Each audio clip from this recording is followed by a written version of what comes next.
Hello mga mahal ko. Isang mabilisang pag-greetings lang, pa-shoutout. Kay Ma'am Beverly Lipio. Ma'am Beverly, pasensya ka na ngayon lang nabate. Belated happy birthday. Birthday niya noong July 22, kaso nga hindi tayo makapag-record ng ilang araw kasi ang lakas ng bagyo yun. Tapos yung ulan, ayun, pasensya na. Ma'am Beverly, belated happy birthday. Pasensya na talaga. Ayun. Tsaka kay Ma'am Jackie Lugat Ding, sa July 28 naman, 18 years na sila ng kanyang husband. Ayun, since 28, ayun, pasensya na, advance ko na rin kasi hindi rin natin sure kung makaka-record tayo by 28. Oo. Ayun, Ma'am Jackie Lugating, maraming salamat po sa laging suporta. Ayun, happy anniversary po sa inyo. 18 years! Oh my God, ang tagal! 18 years na sila ng hubby niya, ayun. Yun lang po lamang. Ito na po yung last part ni Jordine. And enjoy!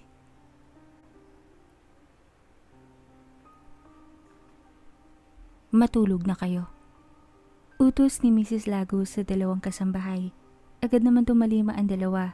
Hindi na nagtanong. Saglit sumulyap si Presi sa orasang pambisig. Magka-alas 8 na. Hindi niya nakasabay kumain ng hapunan ang bunsong si Maiko. Ito pa naman ang inaasahan niyang kasalo sa hapag kung may pagkakataon. Ngunit napapadalas ang uwi nito ng gabi. Hindi na rin daw kumakain sapagkat busog na. Alam niya kung saan ito naglilimayon at nagpapalipas ng oras.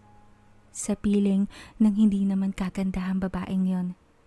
Inubos ng ginang ang natitirang laman ng kopita bago tumayo at lumabas ng kanilang tahanan.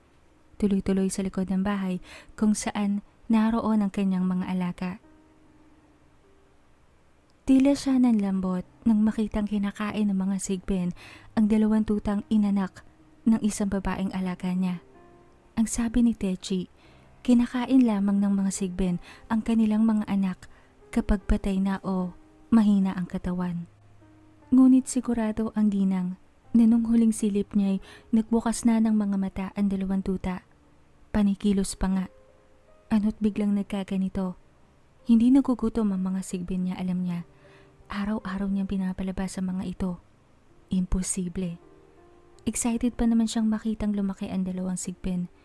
Ibig sabihin nun kasi, dodoble ang kanyang swerte. Konti na lang, makakapagpatayo na siya ng sariling sugalan. Nabubwisit na tumungo siya sa isang silid na pinasadya kung saan nakaprograma ang CCTV na nilagay niya sa pwesto ng mga alagang sigbin. Sisilipin niya kung anong nangyari sa hindi niya kasi malaman dahilan. May nangyaring hindi maganda.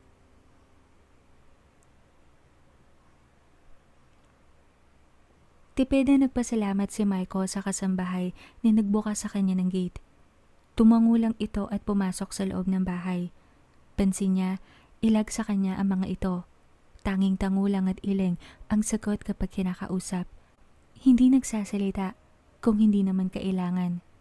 Sa mama niya lang palakibo ang dalawa.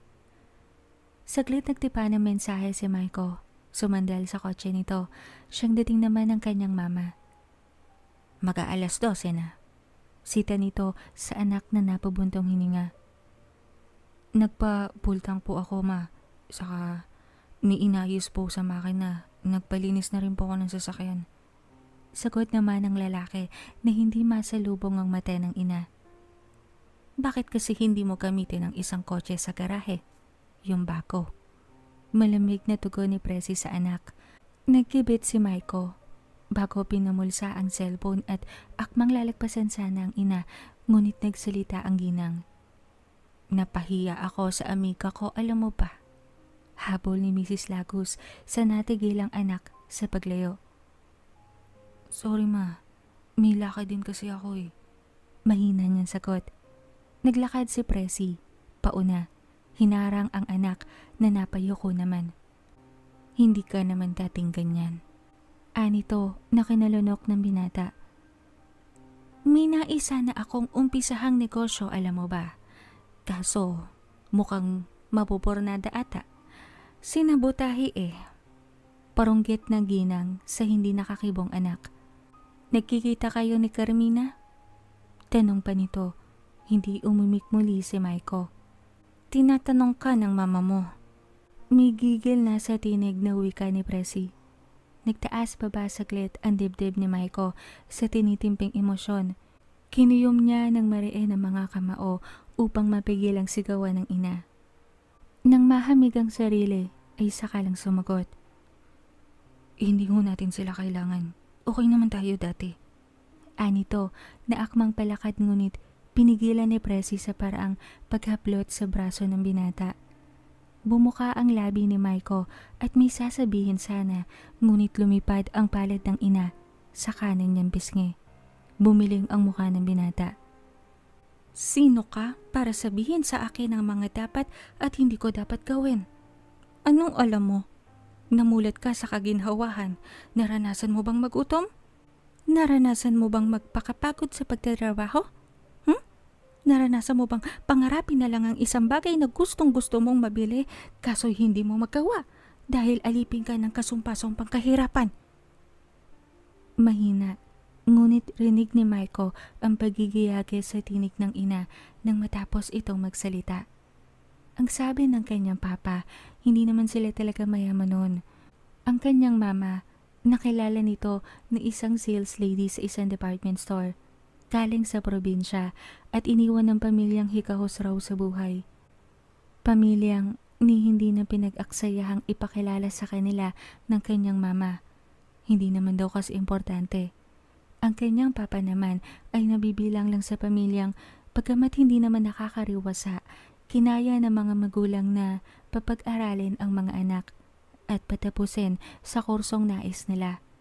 Kung ano man ang meron sila ngayon, kitas iyon ang pagtsatsaga ng kanyang ama.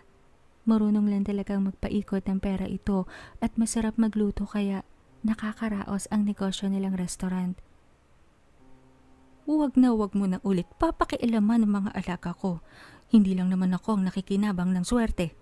Damay kayong lahat. Huling salita ang binitawan ni Mrs. Lago sa anak bago tumalikod. Naulingan pa niyang muling nabuhay ang sasakyang pinarada ng binata sa garahe, kasabay ng muling pagbubukas ng gate. Hindi pa rin humupa ang gigil ng ginang nang makapasok sa sariling silid. Bahagyang umantak ang puso niya sa nagawang pananakit sa anak. Sa magkapatid, si Maiko talaga ang paborito niya.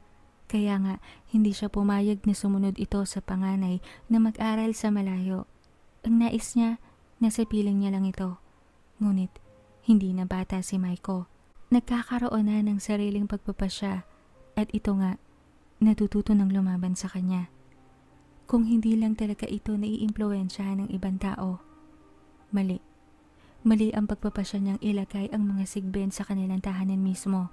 Kung naglaan lang siya ng ibang lugar kung saan hindi malalaman ng kanyang anak ang tungkol sa mga swerte, di sana'y hindi mabigat ang kanyang loob ngayon. Di sana'y hindi niya nasasaktan ng anak na pinagsisisihan ngayon sa mga sandaling ito. Madali nilang magkaila kung sakaling tanungin siya ni Maiko sa mga sigben dahil nga nag-uusap si Carmina at ang binata niya.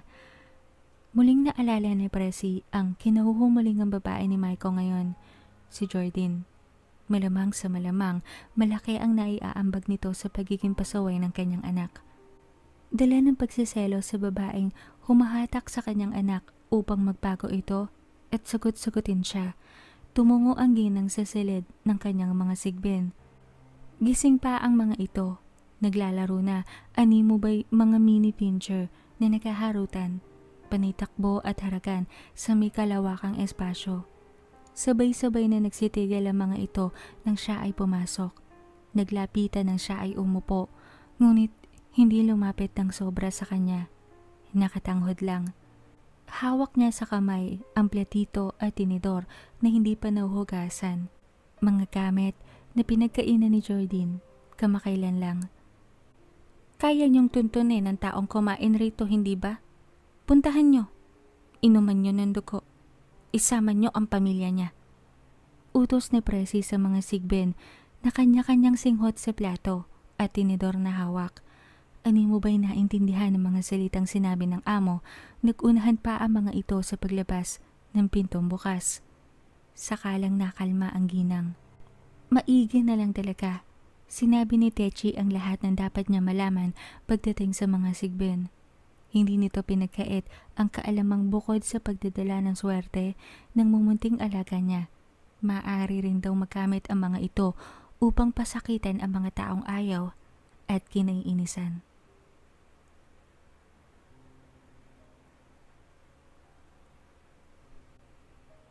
Ako na po tiyang yung magsasara ng tindahan. Matulog na po kayo. Wika ni Jordan sa napangiting si Aling Maricar. Siya nga, salamat kung ganun. Inaantok na rin talaga ako eh. Nasisiyahan nitong sabi bago tumungo sa banyo. Nilinga naman ni Jordan si Francescang nagluluto ng popcorn. May bagong balang nahiram sila sa Video City na pagpupuyatan nila mamaya. Si Patricia kanina pa umakyat, maagang natulog. Uy, labas lang ako ibababa ko lang yung roll up. Paalam ni Jordan kay Francescang tumango. Kinuha ng dalaga ang padlock bago lumabas ng bahay. Saglit na tigil sa gate nang maulingang paparating ang pamilyar na kulay ng isang sasakyan. Kunot noong lumabas ng gate ang dalaga nang pumara ang sasakyan sa tapat ng kanilang tindahan. Saglit lang, umibe sa kotse si Maiko. May pagmamadali ang bawat hakbang na siya ay nilapitan. Uy Maiko, anong nangyari? Bakit ka bumalik? Hindi na natapos ng dalaga ang sasabihin nang abutin ni Maiko ang kanyang panga. Hinalikan siya sa labi. Mabilis lang, ngunit may init, may mali siya, at may paninabik. Aww! Halos panabay na sabi ni Aling Maricar at Francesca. Nasilip nila mula sa bintana ng tindahan ang romantikong sandali. Napatungo si Jordan na maghiwalay ang kanilang mga labi. Wala sa sariling naitutop ang mga palad sa bibig. Bakit? Tanong ni Maiko, nakaalala na baka nagulat ang dalaga at hindi nagustuhan ang kapahangasang ginawa niya. Ewan ba niya kung anong pumasok sa kanyang isip at nagawa niya ang mga bagay na yon. Ang alam lang niya, kailangan niya makita si Jordan upang ilihis ang bad trip na dinulot ng ina. Nahihiya ako. Hindi pa kasi ako nagtutoothbrush. Nilaman mo tuloy na tulingan sa gita ang ulam namin. Namumula ang bawat pisinging amin ng dalaga. Napangiti si Maiko. May paraan talaga ito upang pangitiin siya. Paborito ko ang gata. Ani Maiko na kinangiti ng maluwag ni Jordan. Talaga? Naku, magata ako. I mean, mahilig din ako sa gata at saka sa gatas. Alam mo na, masustansya. Nanunoksong sabi nito sa lalaking inakap siya bigla. Huy, nakakahiya sa mga tao, baka mainggit sila sa atin. Natatawang sabi ni Jordan, ngunit yumayapos rin naman pabalik. Umihip ng may kalakasan ang hangin. Dumaan lang saglit ngunit sapat upang magdala ng ilang dahong tumampal sa mukha ng dalaga. Tumawa ng malakas si Francesca. Napatingin naman si Aling Maricar sa katabi dahil hindi niya nasakyan ang tinatawanan ng Aling Maliit. Tumalikod ang ginang, tumungo sa rep upang bigyan na maiinom si Maiko sa labas. Brian, piniran ng moment. Palis ni Jordan sa ilang dahong dumikit sa kanyang muka bago nagpatuloy sa pagsasalita. Bakit ka nga pala napunta dito ulit? Ilang oras lang ang agwat Apat? Nimiss mo agad ako? Naku, baka maulol ka niyan sa akin. Huwag ganun. Kunway si ni Jordan nang maglayo sila ng katawan. Gusto kita. Seryosong amin ng binata na kinuha ang bawat palad ng dalaga. Uy, seryoso na ba to? Mag-aamin na tayo. Bilis naman. Pag-iisipan ko muna. Sige, gusto na din kita. Nakatawang tugon naman ng dalaga. Kaso hindi ako gusto ng mama mo. Pero pasasaan ba magiging okay din ang lahat? Magpapasalamat ako sa iyo. Thank you. Kasi kahit mahirap kami at malakas lang ang sex appeal ko, ginusto mo ko. Seryosong wika ni Jordan na kinailing lang ni Maiko. Inabot siya muli ng lalaki at inakap. Gumante ang dalaga. Akmang pabalabas naman ng gate si Aling Maricar nang matigilan. Aray, di kami tumutusok, di ka! Ani Jordan na humiwalay muli sa pagkakayakap sa lalaki. Ha? Nakaalalang tanong ni Maiko bago pinakiramdaman ng sarili. Hindi pa naman siya nata-turn on pa. Anong tusok ang sinasabi nito? Nagtatakang tinignan niya si Jordan. Ang dalaga naman ay napasulyap sa binting, tila tinusok ng matalas na bagay. 2 itim na butas ang nakita niya sa binte, magkadikit lang halos, na saglit lang, binalungan ng dugo. Humiyaw si Aling Maricar na nagpalingon kay Jordan, sinundan ng pagkabasag ng kung ano. Nanakbo ang dalaga patungo sa gate, agad sumunod si Maiko. Naabutan niya ang kanyang tiyahin na nakahandusay sa lupa. Nagpipilit itong tumayo ngunit may kung anong tinampal ito sa mga braso. Saglit lang, napaupo muli sa lupa. Nadaanan ng hita nito ang ilang bubog na malapit, gawa ng nabasag na mga baso, na humiwa sa balat at binalungan ng mas maraming masakanang dugo. Nagpatuloy ang pagpapalis ni Aling Maricar sa kung ano. Sumisipa-sipa pa ito na animubay may hindi nakikitang umaatake. Tila nadurog ang puso ni Jordan, hindi na inalala ang ilang pagkagat sa kanyang hita. Nagmamadaling dinaluhan niya ang tiyahin, niyakap. Saka naman lapit ni Francesca, nagsaboy ito ng asin at saglit lang, nakita nila ang 6 na asong maliliit ngunit may pangil na hindi pangkaraniwan. Kanya-kanyang kisayan sa lupa, umuusok ang mga katawan gawa ng asin na sinaboy ni Francesca. Napaatras, paupo ang magtiyahin nang makarinig ng pag-igit ng isang aso. Kitang-kita nila kung paano napisat ang ibabang katawan nito na tila ba may hindi nakikitang umapak. Napasinghap sila nang nasundan ng pag-igik. Basag ang ulo ng isang nilalang na animubay balat ng itlog na inapakan upang madurog. Sakalang lumitaw sa harapan nila si Matayos. Nasa wangis ng tikbalang. Sinunod-sunod ang pagtapak sa hindi makabangon ng mga sigbin. Pinagtulungan nila Jordan at Francesca ang itayo ang ginang na tila natulala sa nasaksihan. Dinala nila sa loob ng bahay. Si Francesca ang tumungo sa kinaroroonan ng first aid kit. Hindi na nagawang magsalita ni Jordan. Bukod sa mga binting nabutasan ng sigbin at inaakasan na masagan ng dugo, panay rin ang paglandas ng luha sa magkabila niyang pisngi. Hindi malaman kung anong gagawin. Hindi sa kung ano paman, ngunit mas matindi ang epekto kay Jordan na nasaksihan ng tiyahing nasasaktan kaysa sa nangyari kay Patricia kailan lang. Husto na, kailangan na niyang kumilos. Protektahan ang pamilyang mahal. Napaupo si Jordan sa silya nang magsimulang asikasuhin ni Francesca ang ina-inahan niya. Nalulumong napatingin kay Maikong nasa pintuan na hindi magawang lapitan siya dahil inalipin rin ng takot at pagkapahiya. Paminsan-minsan tumitingin ito kay Matayos mula sa likod. Tila naman siya hindi alintana ng tikbalang. Mula sa lalaking nanghina at napaupo sa bukana ng kanilang pintuan, binaling ni Jordan ang mata kay Matayos na sa kanya rin nakatingin. Sa paanan nito, nakatipon ang mga sigbing wala ng buhay. Durog ang mga bungo. Bago pa tuluyang makahuma sa pagkapata, tumunog ang cellphone ni Maiko. Isang kasambahay nila ang tumatawag. Nang sagutin niya, pinapauwi siya. Ang mama niya raw, biglang bumuwal at nawala na malay.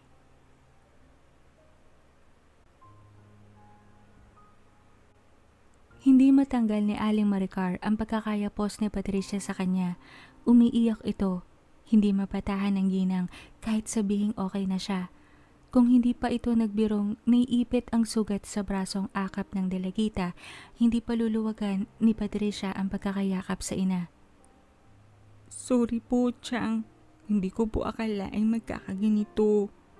Yukong-yukong wika ni Jordan. Hindi niya nabanggit kila Francesca ang tungkol sa natuklasang sigbin na siyang alaga ng nanay ni Maiko sa pag-aakalang hindi naman iyon magbibigay ng ganun kalalang problema sa kanila. Bagamat naisip niyang posible, hindi sa ganito. naaabot sa puntong masasaktan ng kanyang tiyahin. Ano ka ba? Hindi mo kasalanan yun. Mali mo bang may ganong gawi ang mga sigbin? Pero ang cute nilang tignan ano. Pangit lang yung mga ngipin, mahaba. Parang mga mini pincher na mukhang paniki yung mga tenga. Tila humahangang wika pa ni Aling Maricar. Sakalang nagtaas ng paningin si Jordan. Nilahad ng ginang ang isang braso, niyayaya si Jordan na magpakulong roon. Hindi siya binigo ng dalaga. Saglit lang, ngumangawa na ito sa dibdib ng ina-inahan. Panay hingi ng sorry. Umalis na si Maiko na pinatawad rin ng ginang nang hinatid ni Jordan. Saglit silang nag-usap kahit na mabigat ang loob ng dalaga. Alam naman niyang wala itong kasalanan ngunit hindi niya maiwasang makaramdam ng panghihinayang. Paano'y alam ni Jordan na hindi na magkakaroon ng katuparan ang kung anong meron sa pagitan nila ngayon sapagkat nagpasya na siya. Ang pasyang iyon ay makakaapekto sa relasyong bubuuin nila ni Maiko kung sakali. Nilipat ng ginang ang mata sa pintong bukas kung saan tanaw si Matayos. Matayos, pumasok ka dito, magkape ka. Alok ni Aling Maricar sa tikbalang na nakatalikod sa kanila. Mula sa munti nilang bakuran, bahagya lang itong luminga, ngunit hindi kumilaw sa kinatatayuan. Nalinis na ang patay na mga katawan ng mga sigbin. Dinala ni Matayos kung saan. Pinasadahan naman ni Francesca ng tubig ang lupang nabahiran ng dugo. Nagkakape ba ang mga tikbalang? Sumisinghot-singhot na tanong ni Patricia. Umiling si Francesca pero nagtanong kung may prutas ba sila. Sakalang naalala ni Jordan ang isang piling ng saging na nakasabit sa kusina. Kakabili lang niya kinahapunan, nakaplastik pa nga at hindi niya nailagay sa mesa agad. Saglit siyang nagpahid ng mga luha bago kumala sa pagkakayakap sa tiyahin, tumayo at tumungo sa kusina nila. Yakap na ang saging sa mga bisig, saka ito lumabas. Matayos, saging. Alok nito sa luminga sa kanyang tikbalang, nagsataong wangis na ito kanina pa. Naka-t-shirt na itong puti. Pantalong hapet, ngunit nakaladlad ang kasing haba niyang buhok. Balatang kita, masarap to. Punong-puno ng potassium, vitamin B6, at vitamin C. Kainin mo, makita mo, sasaya ka. Sumisinghot-singhot na wika ng dalaga habang bumibitas ng isa. Akmang babalatan ngunit pinigil ang tikbalang. Kinuha nito ang saging sa kanyang kamay. Ito na ang nagbalat. Binaling muli ang mata sa kawalan, saka kumagat. Walang pagmamadaling umuya. O diba? Ang sisaya. Naluluhang wika pa rin ng dalaga bago nagbalat ng kanya. Kumain kahit hirap na lumunok. Anong nangyayari? Nagtatakang tanong ni Patricia. Moments. Nagmo-moment sila. Ay! Sino gusto ng sopas? Magluluto ako? Ani Francesca na binawi ang pagkakatingin kay Matayos at inaliwa mag-inang sumang-ayon sa gusto niya. Kanya-kanya na silang usap, nilubayan ang dalawang nag-uusap ng masinsinan sa labas. Salamat nga pala sa ginawa mo kanina, thank you. Wika ni Jordan matapos makain ang hawak na saging. Tungkulin ko yun, sabi mo, di ba? Mahinang sagot naman ito si dalaga. Hindi ka pa rin masaya? May saging pa dito oh. Alok muli ni Jordan na kinailing na ni Matayos. Alam mo naman kung anong ikakasiya ko eh. Tugon nito. Ano? Fruit salad. Seryosong bitaw nito ng biro na kinairap ni Matayos. Saglit nagpakawala ng marahas na buntong hininga ang dalaga bago pinunasan ang mga luha at sunod-sunod na suminghot. Ihatid mo ko bukas ng gabi sa Tigbalan. Tatanggapin ko na ba to? Sumusukong sabi ni Jordan na tila kinapata sandali ni Matayos. Masaya ka na ba? Tanong niya sa tikbalang na saglit dinaanan ng emosyong hindi niya mawari ang itimang mga mata. Hindi ito pansariling kasiyahan ko, alam mo yan. Halos pabulong ng sabi ni Matayos. And this is me being selfless. Para sa bayan, para sa ikabubuti ng lahat, para sa naaapi, and the likes. And I thank you. Seryoso pa rin bitaw ng dalaga. Napakamot na lang si Matayos sa sinabi ni Jordan. Hindi niya maunawaan ang ibang binanggit nitong salita. Ang mahalaga, tatanggapin na nito ang mutya.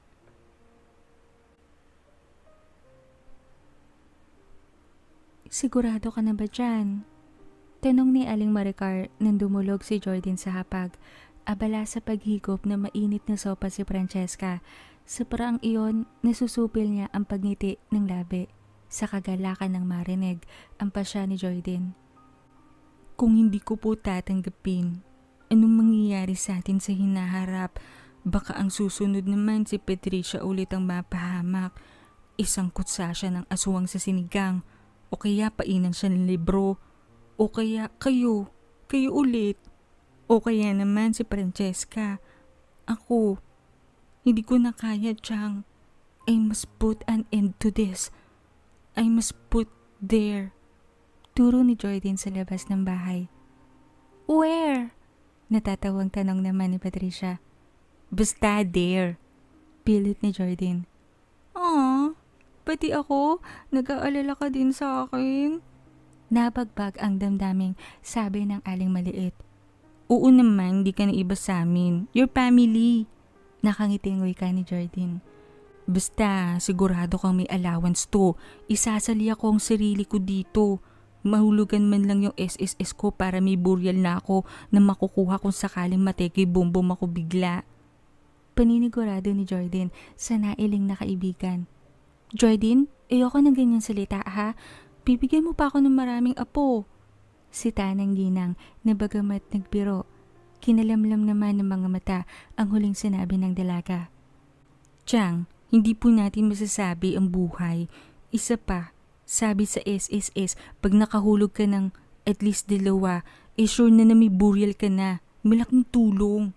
Nakangising wika ng dalaga. Umingos ang ginang.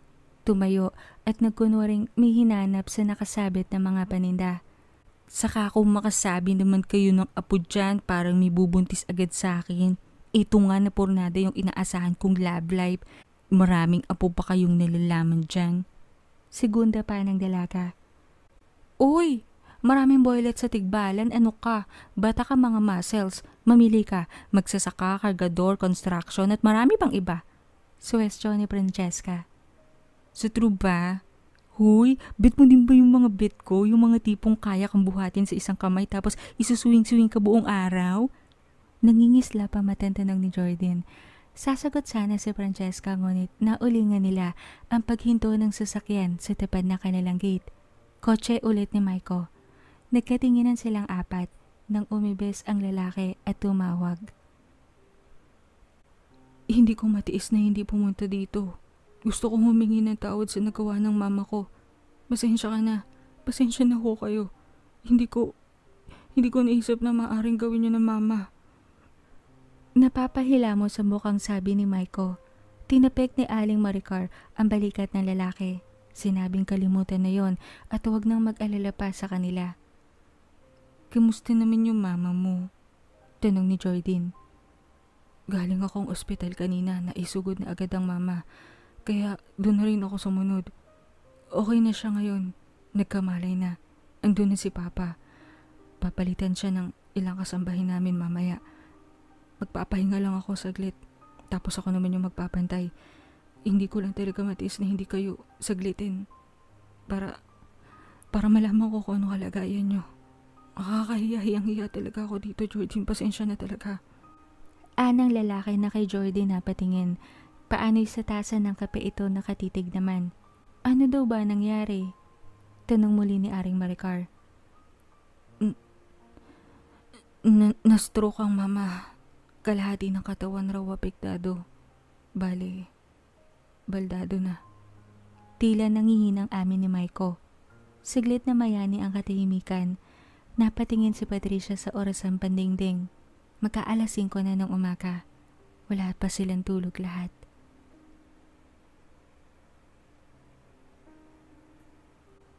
Talaga bang naghahatid ng swerte ang mga sigbin? Tanong ni Aling Maricar kay Francesca habang pinapanood na mag-usap si Jordan at si Maiko sa labas ng gate. Yung mga alagang sigbin ng nanay ni Maiko? Oo. Nilikha sila para sa ganoong misyon. Isa sa mga nilikhang kasangkapan o kasapakat ng dilim para maakit ang tao at magkasala sa Diyos. Kung hindi mo natatanong, Ate Maricar, 2 sa 7 deadly sins ang inggit at kasakiman. At ano ang kadalasang kahinaan ng tao sa mundong ibabaw, lalo na yung hindi naman pinanganak na mayaman? Hindi ba inggit? Inggit na magkaroon ng material na bagay o swerteng nakakamit ng ibang tao, higit sa kanya. Pag ang isang tao na inggit at nagkaroon ng pagkakataong makuha ang lahat ng gusto niya at hindi pa rin siya nakontento, kadalasan papasok na dito ang kasakiman. Ang gusto na lang yumaman ng yumaman. Ang dahilan, hindi ko naman naranasan to sasamantalahin ko ngayon. Iyon na ang umpisa. Lalamunin na siya ng ambisyong mas magkamal pa ng sobra. At karamihan sa ganoong tao, hindi matagpuan sa sarili nilang magbahagi ng biyayang natatamo. Nais lamang nilang suluhin ang kung anong meron sila. Kasakiman. Hindi ko nilalahat pero kadalasan ganun lagi. Kaya nga mahirap mapunta ang mga sigbin sa taong swapang, inggitero at sakim. Pero may isa pang uri ng sigbin na hindi swerte ang pinakakalakasang kakayahan. Nagbibigay pa rin sila ng swerte, pero hindi ganun kabongga. Ang special ability naman nila, pangalagaan ang iyong kaligtasan. Kung nakakita ka na ng asong gubat, kung tawagin, ganun ang itsura nila. Pero kasing lalaki sila ng Great Dane, kadalasang aswang o mangkukulam ang nag-aalaga sa kanila upang gawing tagapagbantay o tagapagtanggol sa mga teritoryo. Guard dog sa madaling sabi. Pareha silang nagtataglay na sa bulag o hindi mo sila makikita ng basta-basta. Depende na lang kung nasaling mo ang kahinaan o nais nilang magpakita sa'yo para manakot. Marami pang uri ng sigbin pero yung dalawang yon ang pamilyar sa akin. Isa pa, dati, may kinalabang sigbin ng nanay mo. Alaga namang kukulam. Nako ate, ang laki. Nahirapan nga ang nanay mo pero nabugi wonderland naman niya. Tapos natalo rin. Mahabang paliwanag ni Francesca sa tumangon-tangong ginang. Ang dami mo sigurong moments na kasama ang nanay sa pakikipagsapalaran ano? Mahinang sabi ng ginang sa napabuntong hiningang kausap. Oo, pero hindi ko mabilang kung ilang beses akong napahamak dahil sumasama nga ako noon. At yun ang isa sa mga bumabagabag sa kalooban ng nanay mo. Nakita ko kung paano siya halos sumuko sa hirap, ngunit dahil alam niyang maaari kayong madamay kapag sumuko siya, ginagawa niya ang lahat para hindi panghinaan ng loob. Kung halos madurog ang puso niya kapag nasasaktan ako, paano pa kaya kung kayo ang napahamak? Kung kayo ang maabot at masaktan, hindi kakayanin na nanay Potensyana malamang. Ganun niya kayo kamahal. Saglit luminga si Francesca kay Jordan bago muling nagsalita. Ate, binabati kita sa pagpapalaki na maayos sa kanya. Oo, hindi siya perpekto, ngunit may puso siyang nasa tamang lugar at mahal na mahal niya kayo. Napubuntong hininga si Maricar bago nagsalita. Hindi na ba talaga kami makakatakas sa pamanang ito, Francesca?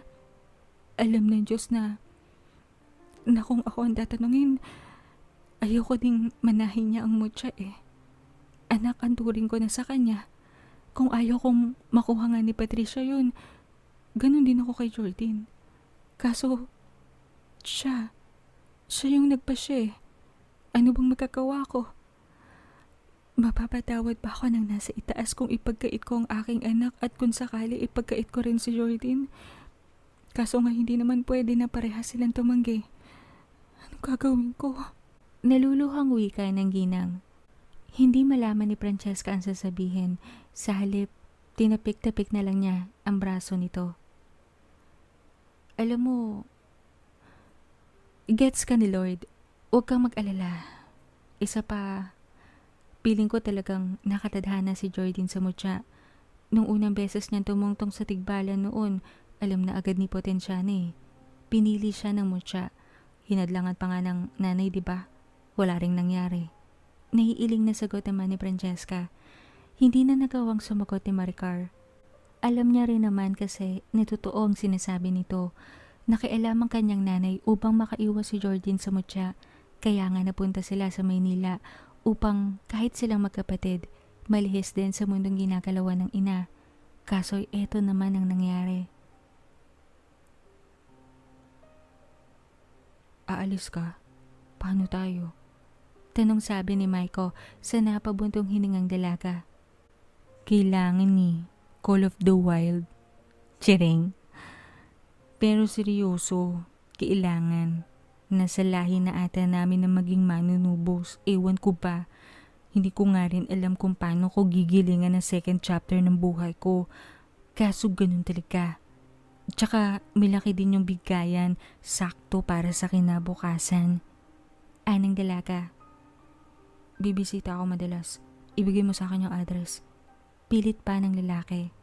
Huwag. Mag-isip-isip muna tayo. Baka kasi hindi mo kayanin ang bagong mundong gagalawan ko. Gusto kita pero wala akong pinapangako. Kung sakaling magkagusto ka sa iba, go lang. Kung tayo.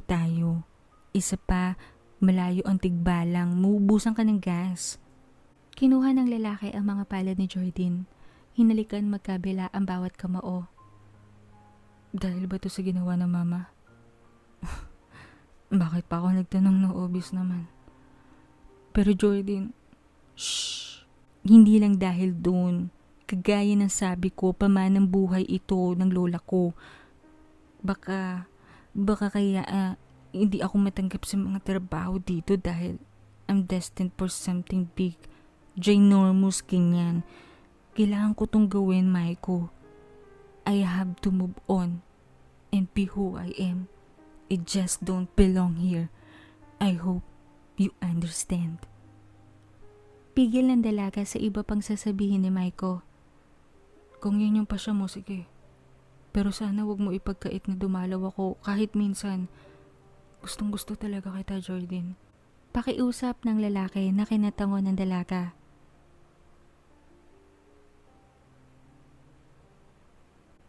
Gabi. Bitbit ang maleta, nagpaalam na si Jordan sa tiyahin at kay Patricia. Nagkaiyakan, nagkaroon ng pigilan upang umalis siya, ngunit buo na ang pasya ng dalaga. Sumama si Kisig sa pagsundo sa dalaga. Sumakay sa likod nito si Francesca. Kip-kip naman ni Kisig ang maleta ni Jordan sa isang kilikili. Nang tumalon si Kisig at agad nawala sa kanilang paningin, nilapitan ni Matayo si Jordan. Oh, ikaw na naman. Baka naman magpasiklab ka sa pagtalon-talon na. Pag naihi talaga ako sa salawal, kakagating kita. Iyusin mo kasi. Babala ni Jordan sa nangiting si Matayos. Uy, iba to ngumingiti ka na. Tukso pa niya. Dagliring na palis ang ngiti ni Matayos bago pinuwesto ang likuran sa kanya. Bago pumasan sa likod ng tikbalang, lumingon sa huling pagkakataon ng dalaga. Sa mag-inang hilam ang mga luha sa mata. Lagi naman akong dadalaw. Ang bilis kaya ng mga Ferrari natin. Mag-ingat kayo dyan ha. Mahal na mahal ko kayo. Paalam ng dalaga sa tumangong mag-ina. Isang marahas na buntong hininga ang pinakawala ni Jordan bago nagwika sa tikbalang. Tara na, Matayos. Todo na to.